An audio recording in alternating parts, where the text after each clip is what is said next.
Secretary argued that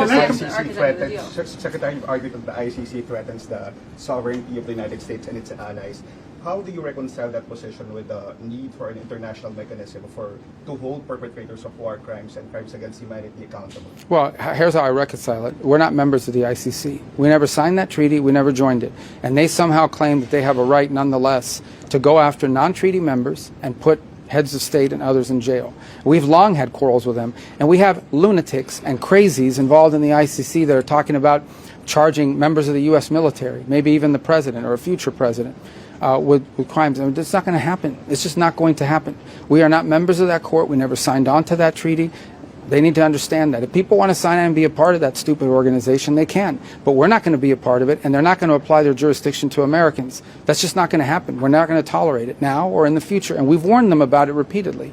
And now they're going to see the consequences of ignoring us. Mr. Secretary, can I come back to Ukraine, please? You want to go back to Ukraine? Oh, as a question, you're saying? As a question, okay. yes. Yeah. And you're meeting with Mr. Lavrov. The Russian Foreign Ministry issued a statement saying that Mr. Lavrov told you or asked you or said to you that the U.S. needs to stop arming Ukraine. What was your reaction? And there's a statement. They said that. Yeah, I know. I mean, I don't know what their statements say. I know what happened in our meeting. At the end of the day, but what did you say? Well, first of all, the U.S. position on it is we sell arms. Yeah. We sell arms via Pearl, which is an initiative we have through NATO. And that's what we're involved in. There's been no change to our policy in that regard. We want a peace deal. We want the war to end. Yeah. We're prepared to play whatever positive role we can to end the war. And that, in order to end this war, will require something that both Russia and Ukraine can agree to. That's not going to happen at a press conference. That's not going to happen in one meeting here in the Philippines. That's going to require a lot of work. We've invested in the past in it. It was unsuccessful, or at least unfruitful at the time.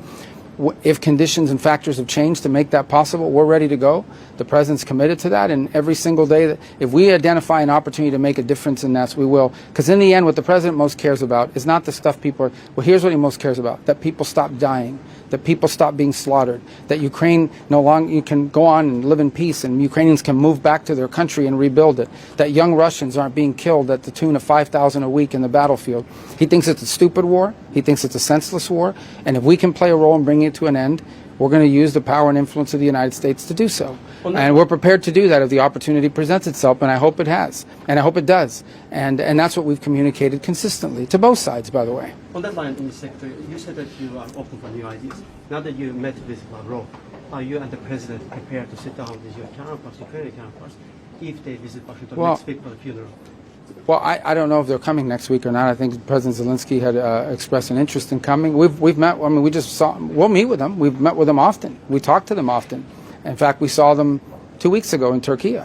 I would argue we've probably met with the Ukrainians far more times than we've met with the Russian side, and I'm sure we'll meet again in the future. Whenever that is, we're always open to meeting with them.